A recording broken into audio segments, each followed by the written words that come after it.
Good morning, beautiful people. It's a wonderful day here in Bloomington. It's kind of chilly outside. We have a lot to talk about today with Indiana football and other things going on in the nation. We're going to talk a little bit about playoff CFP playoffs. We're going to talk a little bit about Fernando Mendoza and his videos. We're going to talk about what else are we going to talk about? Oh, well, we're going to talk about Purdue a little bit, not a lot because we're on the bye week, so it gives us a little extra time to watch more film. Right. Something I like to talk about. To be honest with you, there's not really much to talk about with them.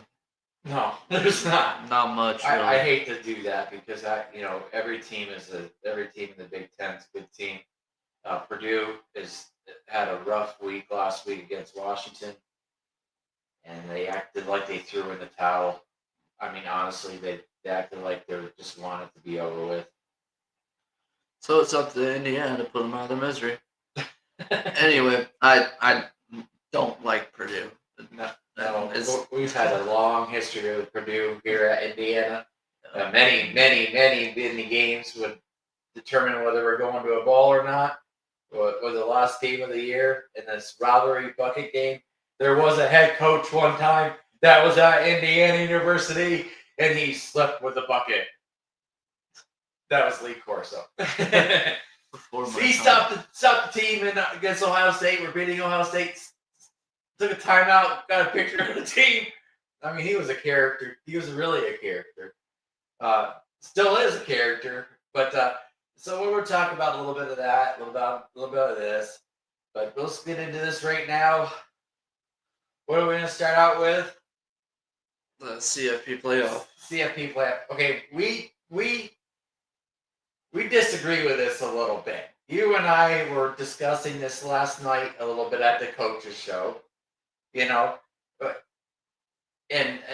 some of our pundits in the local area and national area have been talking about this a lot. And even the CFP selection show, Reese Davis asked the question, what do you do about the head-to-head? And he really gave the commissioner, the head of the committee, gave really like a vague type answer. It's like, I think that, the loser of this game, the Big Ten championship game, I hate to look forward like this, but we have to. It's that time of year and it's coming very, a couple weeks here. I don't know what happens to the loser between the Indiana Ohio State game. The number 1 versus number 2. A lot of people are saying, well, they're going to stay at 1 and 2, those flip-flop spots. I think, really, the SEC bias is going to come into play, and we'll either get the 3, 4, or 5 spot.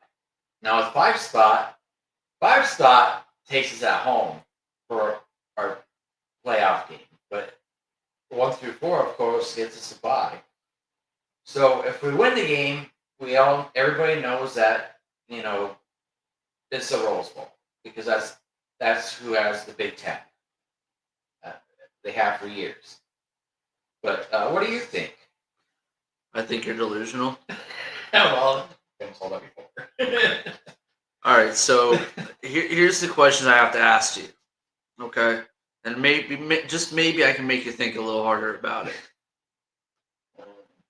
You have number 1, Ohio State, who is 10-0. Right. You have number 2, Indiana, who is 11-0. Yeah, because we played one more game than them because they have the bye week. Okay. Let's think about this for a moment. There's only 3 teams in the NCAA Division I football, okay, who have a winning streak. 2 of those teams have played a harder schedule than Ohio State. Right. Right? So you're saying why would you put a team even at number 5 for losing against, and I hope to God this doesn't happen, against Ohio State? It's all about how hard we play. Right. Now, they beat us by 30. I agree. Put us at number 5 and give us the first game at home. Right. I agree. But if it's a hard-fought battle game, right, against the 1 and 2, which everyone loves, especially two Big Ten, an underdog Indiana versus a top dog Ohio State, I think they just flip-flop. Just flip-flop. They flip-flop. Because why would you do that? If you have a perfect season all season, have not lost one game, why would you put them at number 5?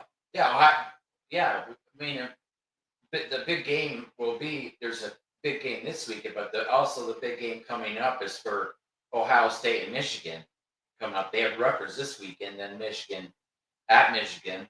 So that's a big game for them too. They're going to be in a, that's going to be a tough, hard fought game like it always is. Yeah, but right now we're talking about the CFP. The CFP, yeah, I know. Okay. I'm getting off track again. I tend to drift sometimes, folks. I'm sorry. I apologize. But to me, and if I was a commissioner in this, I would strongly advise that if you're looking at this Indiana football team and this Ohio State team, say Ohio State has a loss at Michigan, then I get putting them at 5. You shouldn't be losing against them. Right. Indiana goes to the national championship again, which should not have to alter what goes on in the college football playoff, especially being at ranked number 2 for most of the year. Right. If not, well, after Oregon. Yeah, well, we really jumped up after Oregon because we were ranked not even in the top 25 at the beginning of the year. Again, We were ranked 21st the beginning of the year. 23rd. 21st. Oh, okay. And we went to Oregon, beat number 3 Oregon, and it jumped us in the top 10. Okay. I didn't remember that. We manslaughtered number 8 Illinois. Yeah. That should have been a felony. Yeah. Okay? But that's what I'm saying. Ohio State has only one game and barely slipped away from a bad Texas team. We played at Oregon, beat Oregon by 10. We manslaughtered Illinois. Yeah. And we played in Kinnick Stadium Iowa. at Iowa. Yeah. Won a hard-fought game there. And then won another hard-fought game at a 3-something Penn State team. Yeah, we're not playing at their potential. Right. By any still, means. But still, they're Penn State. The Iowa and Penn State are some of the loudest, most hard places to play at. Yeah. And Ohio, yeah. and Ohio State, what? They went against Texas and won by a touchdown? Yeah. And Texas isn't that good. I really No. don't think they are. So that's what I'm saying. Like, if the commissioners are going to be SEC biased, either way, we're getting ourselves in there. The top 4. The top 4. You can't just knock a team off because they won against a rival inside of the Big Ten, Right. regardless of any way this goes. Yeah. I worry about Texas A&M. I worry about Texas Tech. I worry about, teams like that. Texas Tech, who the hell do they play in the Big 12? I don't. What, Utah? BYU. BYU. I'm just kidding. Texas Go ahead. A&M. They about lost against South Carolina. They had to come back in the second half and 31-30. Y'all call that a good game, Right. dude? Our game was head to head, back and forth, all the way until the 4th. Right. Back and forth. That's a good game. That's a good game. Not having to come back the second half because your team looked ugly in the first. Right. So, I mean, literally having to take the ideas of what an actual good football team looks like instead of, saying, oh, Ohio State knocked off Indiana, put them at 5. That doesn't make any sense to me. Personally, it doesn't. In a game that truly just does not matter. Right. Rest both of our fucking stars at this point. I just get jumpy about it because it's like no one thinks with the right mind of what it has to be. You're looking at Ohio State and Indiana, both undefeated. Right. You walk into a Big Ten championship game. You guys are already in the top 4 for the selection. Why would it matter if we end up having a loss in the conference game, the championship game? Yeah. I just don't know what metrics they're using to think about it, but yeah, I see your point. No, you don't. I see that smirk. Yeah. You're just scared now, aren't you? Scared of what? Scared That you're one. right? Yeah. Oh boy. Now, if it does happen, I'm gonna say the whole thing's rigged. Yeah. You should give the money to somebody that doesn't, that doesn't really watch football. Just give it to them, and then they make a decision. Yeah. That's how drag racing works. We give it to one man that just does not care. Yeah. But yeah, I was really curious to know how many people on the committee have played ball. Yeah. You know what I mean? High school, college, professional, whatever. How many of them played actual ball? You know? But yeah, so what do you want to go on to next? Let's. What was next? I can't remember already. Oh, I want to talk about Fernando Mendoza. Man, he's had some interviews lately that have really impressed me on the knowledge of football and how this team at IU, which is always very important in athletics, talking they are a team, they are a brotherhood. That is so important that you don't have individuals wanting to be for themselves and not for the team. And it seems like Indiana, the coaching staff and the senior leadership has really committed to being a family. And that's huge in college football as far as I'm concerned. You know, or any athletic team for it. You know, the teams that I played on that we won state championships in and lost state championships in. But we were all really a close knit group. We didn't have a bunch of individuals. You know, we'd always talk. We always see each other. Um, you know, in junior hockey, we sit in the common area and talk and stuff after practice. Talk about different situations. That's important to have that camaraderie with your team together. Mm-hmm. But Fernando has been excellent at answering questions. Man, he looks right into the screen, answers the questions they're asking, doesn't divert from them. The different coverages that he saw in the last drive against Penn State, uh, different coverages he's seen in the season, and how him and Pat Coogan really are communicate a lot, and devise a game plan with him, which is your center, and to have Pat Coogan's knowledge of the game and formations that the defense is throwing at him. Pat Coogan will probably be a coach someday, and Fernando he'll do whatever he wants to do after the game is over. For both of them. But we'll go on from that, and now we wanted to talk about the Purdue game a little bit. You said, Yeah, I just wanted to cover base about Purdue. It's something that we've done every Thursday, and Right. I know fans, will have more information about Purdue when it comes closer to game time. right? I'm gonna start off with this weather's gonna be real chilly. 28 degrees at game time. 10-mile-per-hour winds coming out of the northwest. Woo! Yeah, it's gonna be a little chilly. You guys better bundle up. I wanted to go to that game in Yeah. West Lafayette, but got some family coming in.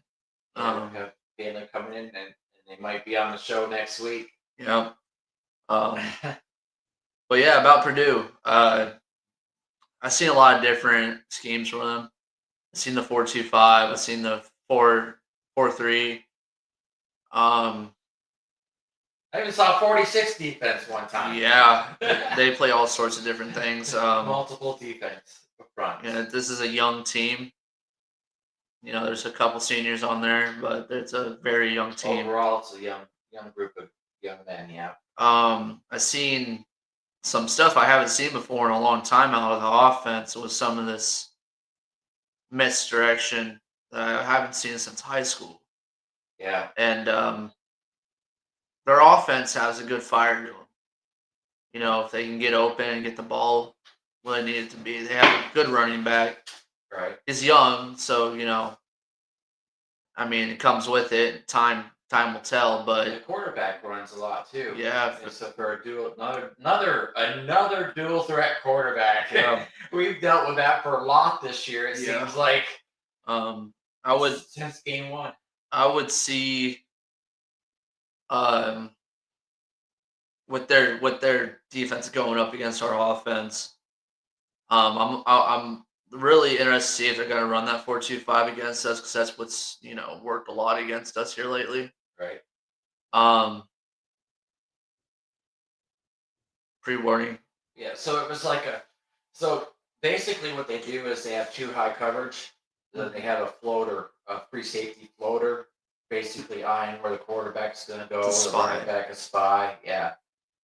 So yeah, we've seen that defense quite a few times, and a lot of teams have been trying to use, which Penn State did, try to use zero blitz against us, because last year in the playoffs, that killed us against Ohio State. It killed us. Mm-hmm. And Notre Dame used that against us too. Yeah, Notre Dame ended up going on the back of Ohio State's plan, because we are at Ohio State. The loss that we had last year was to Ohio State. Yeah. But anyhow, yeah, the Purdue, like I said in the beginning of the show, there wasn't really much to talk to them about. Further interest once we get closer to game time with being on the bye week. Letting these guys chill out for a bit is going to be real good. I had some really great news you guys didn't hear on Coach's show last night. A lot of our guys might be coming back. Yeah. That were all hurt and banged up, which I'm happy about. I heard Surratt was getting warmed up. He's feeling a lot better. Yeah. Might play Purdue. He's been practicing well, I heard. Yeah. So we're going to see that. Drew Evans is probably coming back. It's still questionable at this moment, but this week that they have 2 weeks to rest up, we'll be able to hopefully get him back on the field to simple up that middle that has been kind of killing us here lately. I'm hoping that Frankie is back, at least play against Ohio State, because field position. But I don't know if that's going to happen or not. And we'll have to see. Yeah. I'm really, they're like I said, their offense is pretty spunky. This has always been a hard-fought battle game. It wasn't last year. I get it. Home field advantage on that one. And this team's very energized. Me personally, I see a better team than I did last year for Purdue. Right. But we work through the connections and what we do best. We're gonna eat them. I've seen a thing on the internet, this morning, early this morning, 6:00, that somebody said that Indiana likes playing with their food. Get it? Because we let Wisconsin go into the second half with us. Yeah. Coach said, we were playing hard, fought back-to-back games. All these guys are pretty tired. Talked to them and got them, back up. He said too, the coaching staff was tired. Everybody looked tired. Yeah. So he's giving them a chance to have a lot of rest. Starting day a little bit later. Getting these guys rested up for the third part of the season, which I never thought in my lifetime I would say that for 2 years in a row, going 11-0. Hopefully, we beat hopefully when we beat Purdue, Yeah. be 12-0, and then going into the Big Ten championship, which we have never done, also. So never been 12-0. Going into a Big Ten championship, something we have never been to. Coach predicted that last year. He said, you know, that he wanted to be there, and now he's going to set this team goal to be at the championship game. So that's going to be nice. Yeah. Yeah, you know it. But like this is our camaraderie on the offense. But so what are we doing?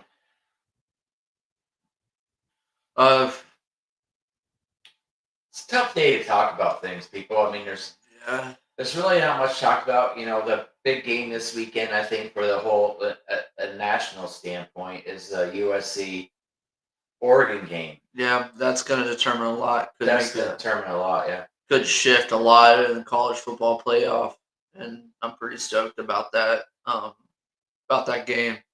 Yeah, I sound so out of it right now, people, because I've been getting very little sleep. No, but I want to dial back real quick. I was looking at this committee. Right. A lot of them did play football at college level, Oh. at a D1 level. So there's a lot. You know, you got Chris. What? How do you say? Alt, AULT. Yeah, Alt. Yeah. Then Troy Dannon, Mark. I mean, yeah, you got a lot of guys on here, and they're older gentlemen too. That play the game. Mm-hmm. That's good. Also at a coaching level, also. So yeah, Mike Riley, he was a head coach at Oregon State from 1997 to 98. They had a good team back then. And 2003 to 2014 at Nebraska from 2015 to 17. Not yet. Yeah, they had that. He was in a program, two programs. Also, too, he was a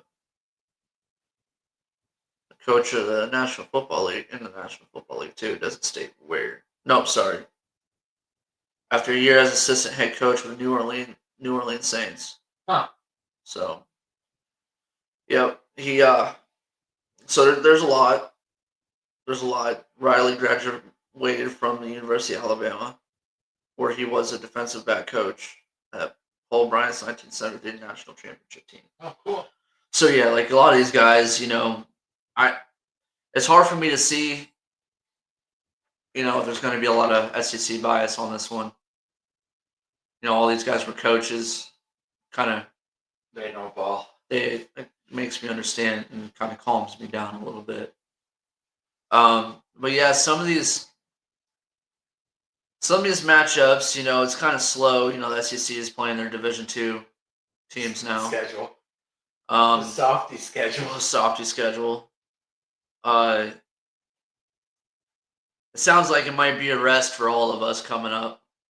You have Ohio State at Rutgers. You have Texas A&M playing Sanford. Another great game coming up Saturday at noon is going to be Oklahoma versus Mizzou. Mizzou's at Oklahoma. Oh, that is going to be a good game. That's going to be a great game. Yeah.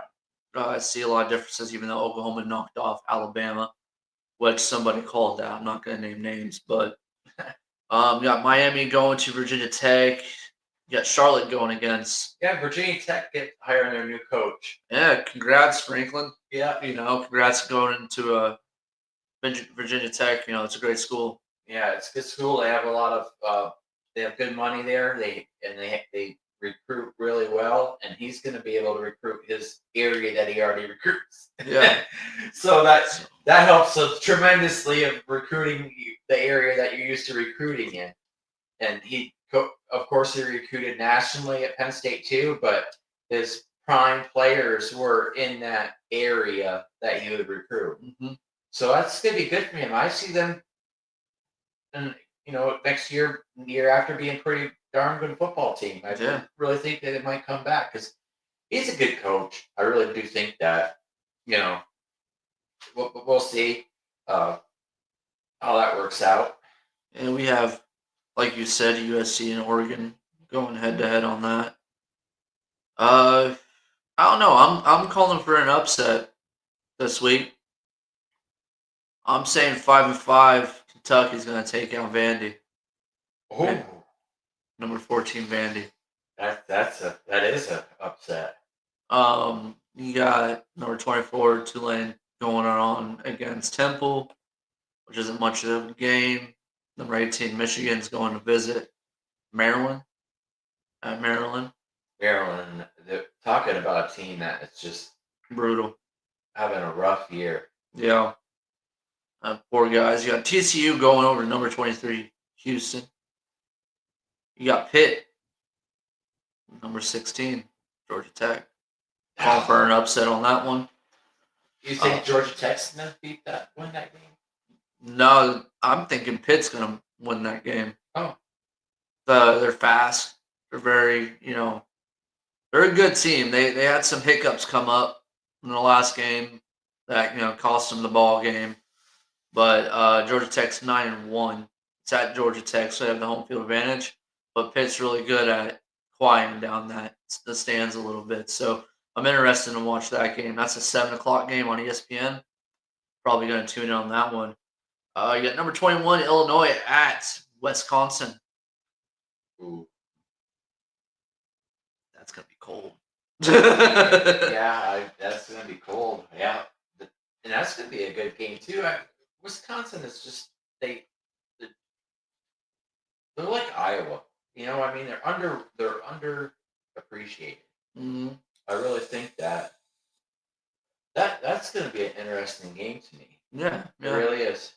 Yeah, that will be a very interesting game. I'm probably going to tune in that one. That's a 7:30 game on Big Ten Network. We have number 20 Tennessee going to Florida. Ooh, that's another good one. Florida's going 3-7 right now. They're one of the bottom feeders of the SEC. Yeah. Hate to be a Gator. They have a good team, and like you said, they're an underappreciated team. Mm-hmm. 10 is Tennessee is ranked 20th. I think Florida's going to give them a hard-fought battle game, but I think Tennessee's going to end up come out with it. Yeah, I agree with you there. So then we have another really good game coming up, and I saved this one for last. And I always say that because everything that I hear out of the SEC and the ACC and all this, that BYU at Cincinnati. Wow. Number 11 BYU at Cincinnati with our old former QB Shoresby. Shoresy. Yeah. Shoresy. We should start nicknaming him that. Hey, Shoresy. Yeah, Shoresy. Yeah. Cincinnati 7-3. It's another big team, fast, physical, and relentless team. I think they're going to give BYU the hands, show them what's up. Cincinnati is going to a bowl game this year. So they're going to want to try to up that mark a little bit, taking out number 11. I think Cincinnati upsets BYU. Oh, I agree with that. Yeah. I think Cincinnati's a good team too, a better team than people think. Yeah. I really do. I mean, that's yet another one of IU's former quarterbacks going somewhere and playing really well. Yeah.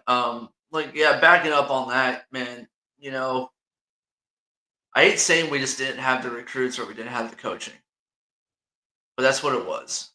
I knew that he was going to be a good QB if we just keep the dang team off of the defense off of him. Right. He's also a dual threat QB. He likes sticking in the pocket, but he's also a dual threat. Don't let him trick you. Right. And he has an arm. He does. He's a very accurate arm. Yeah. Seen that out of a couple of games. Yeah. Especially watching him at Cincinnati. Yeah. Yeah, I think that Cincinnati is going to knock off BYU. I think it's going to be a close game. Mm-hmm. I've been wrong before.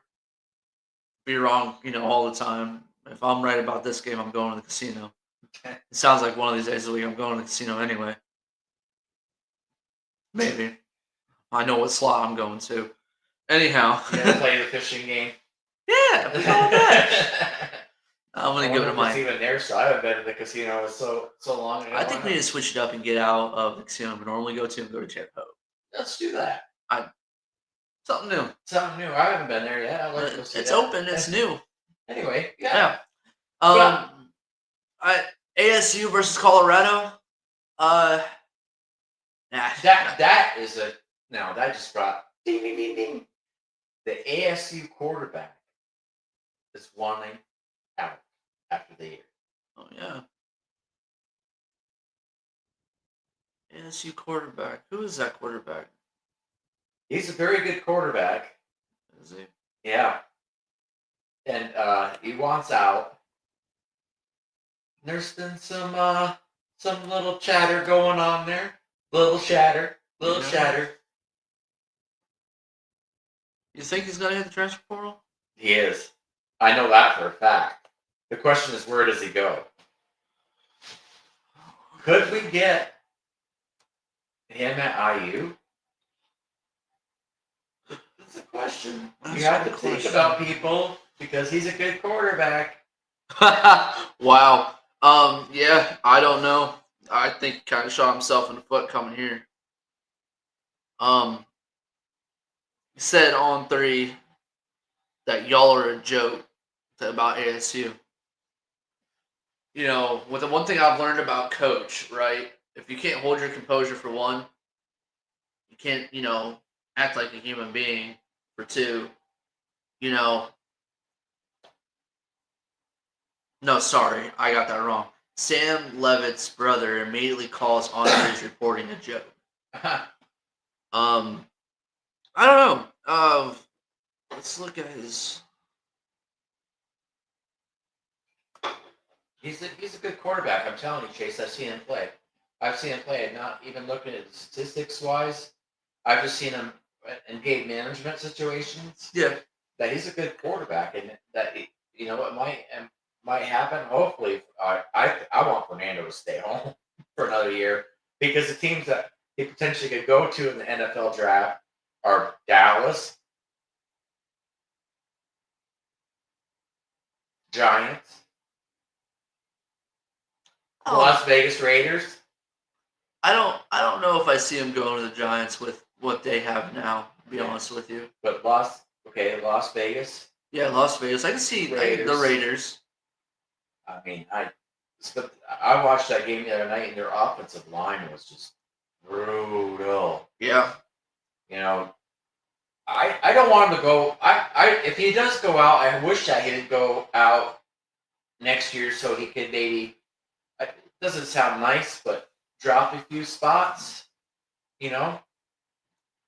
To go down to a team that has a quarterback already, that he could sit back and be an apprentice at and learn pro football. Because pro football is a whole different world than college football. It really is. Definitely. It shows that year after year after year, the players that you stick in there, right out of the college, they get hurt, they get run over, they don't play very long. Mm-mm. The guys that sit back and learn a system, learn how to be a pro, Fernando's good at watching film. I have no doubt about it. Yeah, definitely. But the next level film, he really is good at film and probably could be a coach someday. But the next level film, just to sit back and learn from the pro that he's with, to learn the game and learn how to manage life outside of football as well as inside of football. Because that's huge for a rookie quarterback. I.e., some of the great teams that have been around Green Bay. You know what I mean? How many times have they had a guy sitting in the back that's a really good quarterback and just learning, and he comes out and is another really good quarterback that comes out? Yeah. Learning the system, learning what they expect. But I can't off a tangent there. One thing I am worried about, truly am worried about, is and I just had popped my brain again. I apologize because we didn't do that in our pre-meeting here. Is Bryant Haynes, Mike Shanahan, JMU's coach. Now, I expect him to leave. I expect that he's going to go to a top tier program. You think so? Yeah, I really do. Now, I really don't want either one of those coordinators to leave. I don't want to lose any of our coordinators or co-coordinators, anything. I like the staff to stay together longer. I mean, because what they're building here is just amazing. And going to a tier 2 team, you're not going to make as much money as you're making as a coordinator here. Right. But if a team like JMU comes up, that's where you coached before, and you know the landscape already, that might be tough for our coordinators to pass up. You make a little more money, but you know the area, you know the recruiting area, you have a lot of ties within the area. Do you do that? Do you go do that? I mean, if I was a coach, it'd be tougher decision for me to make. It really would, because they have success there, and JMU has the money for them. They have excellent facilities. Mm-hmm. But why would I get JMU's a Division I football program now? Right. I get that, but why would you want to leave something like the Big Ten? I just think as a coach, if you want to, because you want to build your own brand. Mm-hmm. So to be the head coach at JMU, a team like I said that you know very well, you know the community very well, you know the group, the financial group that's backing you, the local group that's backing you, you know the recruiting scene in the area, you know what you're looking at, the recruits you're going to be looking at because you have the ties with the high school coaches in that area that you recruit. You know what I mean? Yeah. That might be hard to pass up for me. I mean, if I was in that position. But at the same token, what they've been together for so long. Yeah. This coaching staff, all up and down, they've been together for all the way to the top CEO, all the way down to the strength and conditioning coach. I mean, they've been together for a long time. There was only one change last year, and that was the quarterback coach. Yeah. I'm following what you're saying. Really all it comes down to is, when we see it. Right. So the date back on this QB, doing some further research on him. Oh yeah. It is 62% completion percentage. That's pretty good. Pass yards versus conference at 1,100. Yeah. He's like the prototypical Coach Sig that he would go get. Yeah. The underdog. Yeah, 2024 he passed for 2,885 yards. Man. Yeah, the underdog has pretty good vision as far as field vision. His eye discipline is very good. He's got pretty good feet work. He's got pretty good arm, and he's you can tell that he's a leader on the team, which I was checking off 3 aspects of it that Coach Sig has looked for the last 2 years. Do you do it? Do you, because Fernando's brother is sitting behind him right now, Alberto, and we still have a couple of good quarterbacks sitting in the, background right now. They're real good quarterbacks. Uh-huh. And we still have, Cherry's still out there. Uh-huh. And we have other quarterbacks back there that are pretty good too. One of our other quarterbacks will be graduating this year. So, see, looking at him right now, 27 for 39, 291 yards, 69.2 completion percentage, 7.5 yards on average, 2 TDs. Man, got sacked 4 times. Yeah. But that's the offensive line's fault, and that's against number 24 TCU. Yeah, I told you that. Like, yeah, this guy's actually, even against, Houston, he had 270 yards. Against Texas Tech, he had 319 yards, 28 for 47. I was telling you. Yeah, I mean, no, It's- I'm not doubting you. I was just wanting to know, about this kid a little bit more, and it shows me, there's a potential.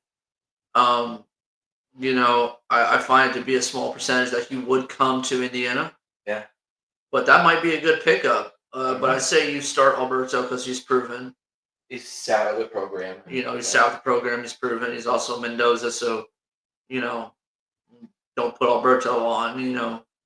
He's Alberto's already been proven about what he can do. Put Right. this kid behind him and make him battle for it. Right. In practice. I don't know what year he is though. Sophomore. This kid is here. No. I know Mendoza is, but what about this kid from Arizona State? Sophomore. He's a sophomore too. Yes. Ooh. That's a good call, Chase. Yeah. Good call. I didn't know that he was a sophomore. But yeah, he's sophomore. The only thing I have something to disagree with about this kid is it's not very big. He's only 6'2". yeah, the Sig has been known to have the guy's 6'4", Yeah. but Alberto's not that tall though. No, but Sam, leave it. I don't know French last name. I can tell you that. Levitt. He, well, being as little as he is, being a smaller guy, only at 6'2", 200 pounds, it's something that in the Big Ten you can't. It's hard to do. It's hard to do. That's what makes us and other conferences besides the SEC, different. I mean, you see it against Oregon. Oregon's just now starting to get bigger guys because of the Big Ten, poster on them. Yeah, but Oregon always has gotten a lot of good players. Yeah, they've gotten good players because of the reputation. Right. The where they're going to. But again, you can average up sizes between the Big Ten, the SEC, Pac-12, Mountain West. They're like, you can't go and look at a school just like what we're doing next week against Purdue. They've had a lot of transfers coming from different conferences. Right. And they're significantly smaller than us. That's also because they're younger. Yeah. However, you have to look at the recruiting aspect of where these kids are from. And also, I mean, what your team is looking like. Because a lot of kids want to go to a top tier team. They do. So me, I was take me anywhere you want. But for the love of the game is what I always say. The love of the game. Yeah. I've always been for love of the game. I go watch practices that IU a lot. I haven't this year because it's a different situation, but and you just, yeah, I mean, I like this kid. He's just a tad bit smaller. I mean, he's not a very big kid. I'm getting it pulled up for you right here. It's just a little bit. That's okay. So that just came out of my top of my head. Sorry, 6'2", 205 pounds. Nah, it's not very big. No, that's small. Like for a Big Ten quarterback, that is small. But I've been wrong before. He's from Westland, Oregon. Sophomore, still active QB, starting for Arizona State. Looking at some film I just did a second ago, you can move outside the pocket, make completions, dual threat. Being that small, you better be. You better be. Yeah. So yeah. Anyway, sorry, going on a tangent there. Just grew up with two coaches, and film means everything. Yeah. That's one thing that I've noticed about this team also, about Indiana, is that how good they are at watching film together. Yeah. You know, I mean, you have your coach. Of course, you have your coach film. Yeah. You're with your coach. You're with the offensive coordinator. You're with coach. Say offense wise. You know, Coach Shanahan. You're looking at film together, but I'm talking about past that, like Yeah. at home when you're not. You know, you don't really have to watch film, but you're still watching film. Yeah. I'm really impressed by that. You know, Charlie Becker and Fernando are roommates in Alberto, and you know, watching film together, say if this happens here, this is what I'm going to do. Yeah. And that Pat Coogan and Fernando watching film together, and the offensive line, and you know, uh, Thursdays they go out to eat together. Mm-hmm. You know, the team does.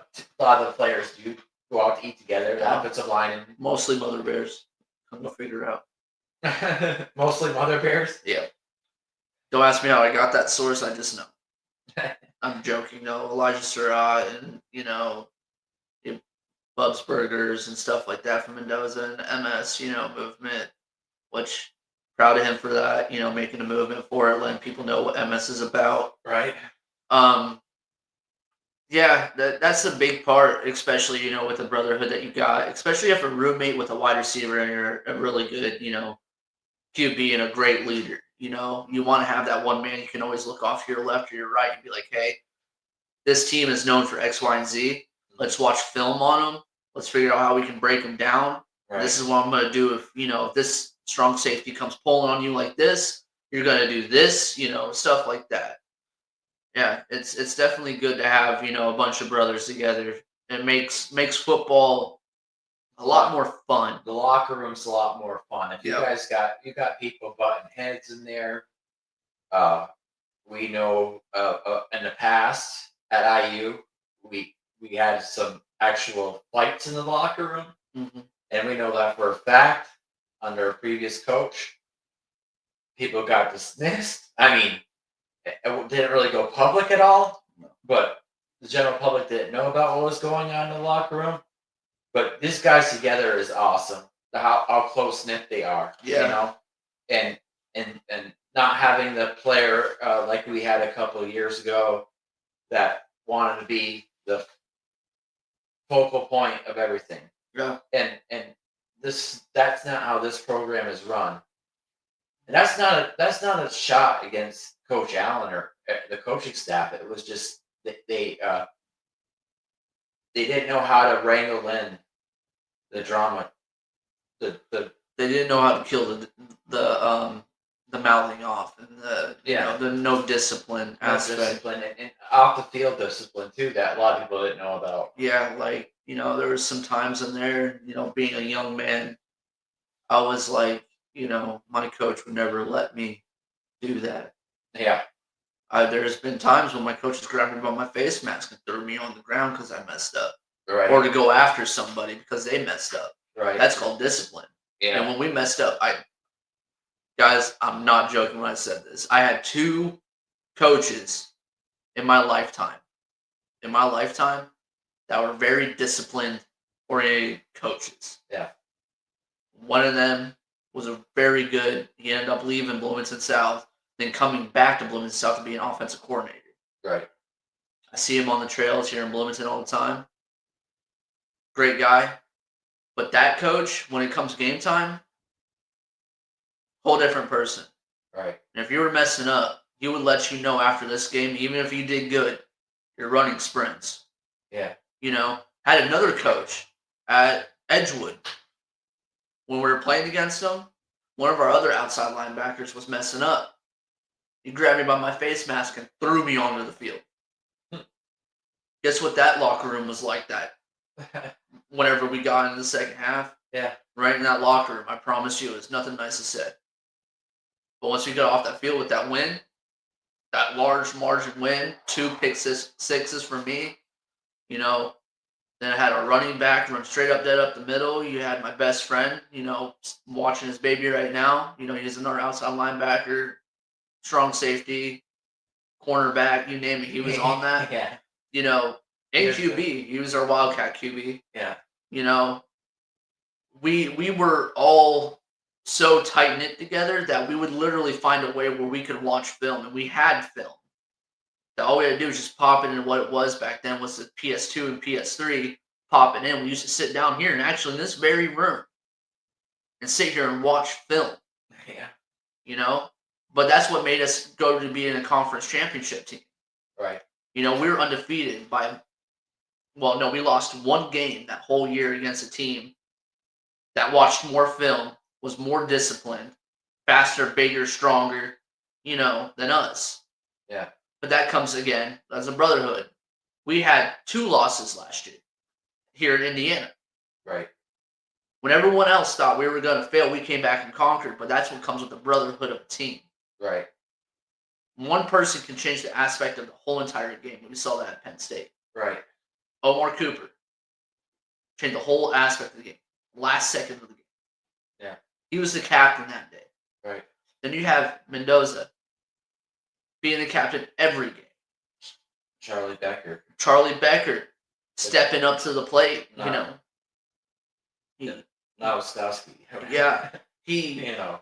stepped up last week. And our offensive line. And our offensive line, after that second half came through, we woke up a little bit. They stepped up, because I can promise you at halftime in that locker room, don't let Coach fool you.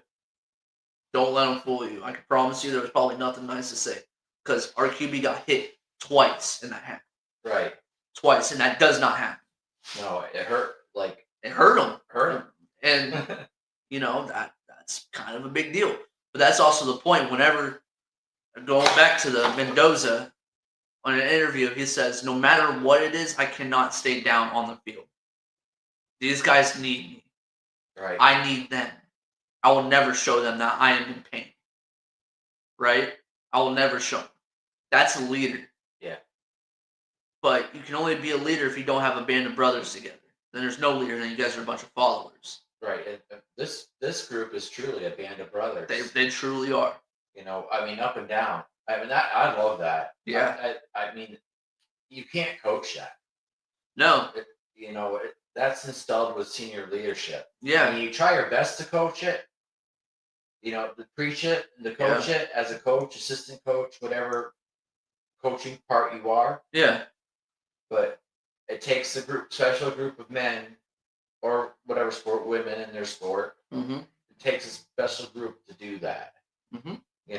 So, but yeah, well, in conclusion here, we're gone 52 minutes right now. In conclusion, next week, I just wanted to say it might be a little different than our usual. I might have a visitor next week on. I don't know if they're going to be on video, but they're going to ask a lot of questions about football in general and what this means in our community and other things. They don't know much about football, to be honest with you. She grew up in a football home, but we'll see. It'll be interesting. Yeah, I'm very excited, and and since we have a little bit of time, like to talk about what our plans are. We're gonna be covering a little bit of all with Indiana, with Indiana women's. I wanted to do hockey. Well, Dad and I would love to do hockey. We'll start going to the games. It's a club hockey team. It's not Division One. One thing that you should know about Indiana hockey too, and you guys should really support this movement also, is that they're back-to-back champions. Yes. And club hockey. Okay, I know a lot of people don't really look at it. They always want to go see the big dogs, but these are the guys that had the talent to go play somewhere else, but they chose to come to Indiana For school or whatever. for school. Yeah. And tell you, I got to meet a couple of these guys, and we had one Russian on there.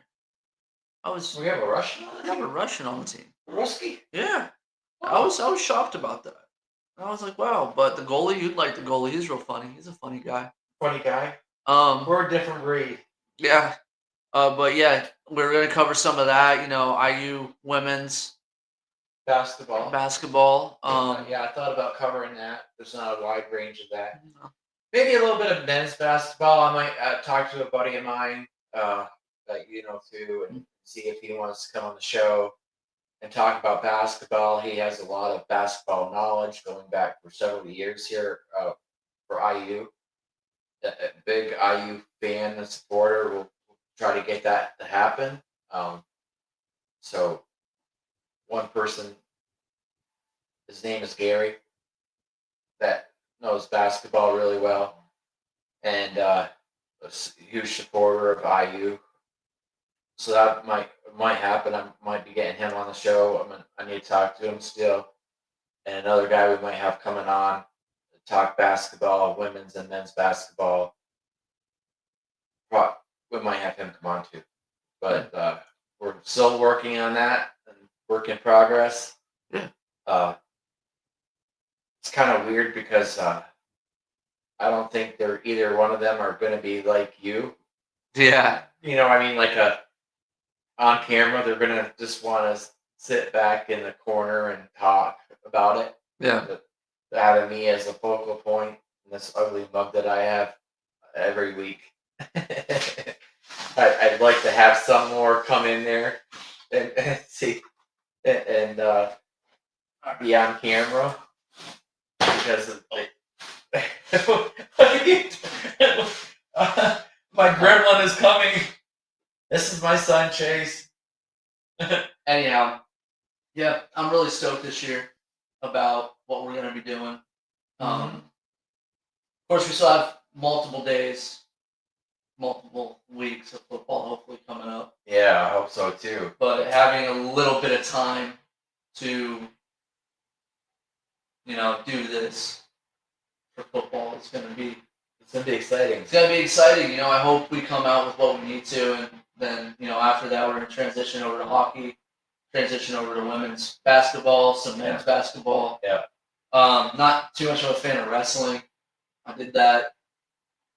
That's really not. That's a pretty good group too, guys. Wrestling here, they've done really well. Yeah, they went to Edgewood last week. Did they? Huh. They used their gym for wrestling. Oh, nice. Because the gym was being used for something else, their gym? Oh. Huh. No, they saw it on Facebook.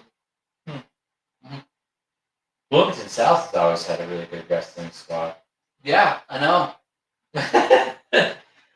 Yeah, one of my buddies was a coach here for years, coach for the U.S. Olympic team also. Runyon! So, yeah. But anyway, good to see you all. Thank you for showing up. Remember to like and subscribe. And that's that's my boy. Oh, okay. Goodbye, everybody. Thank you.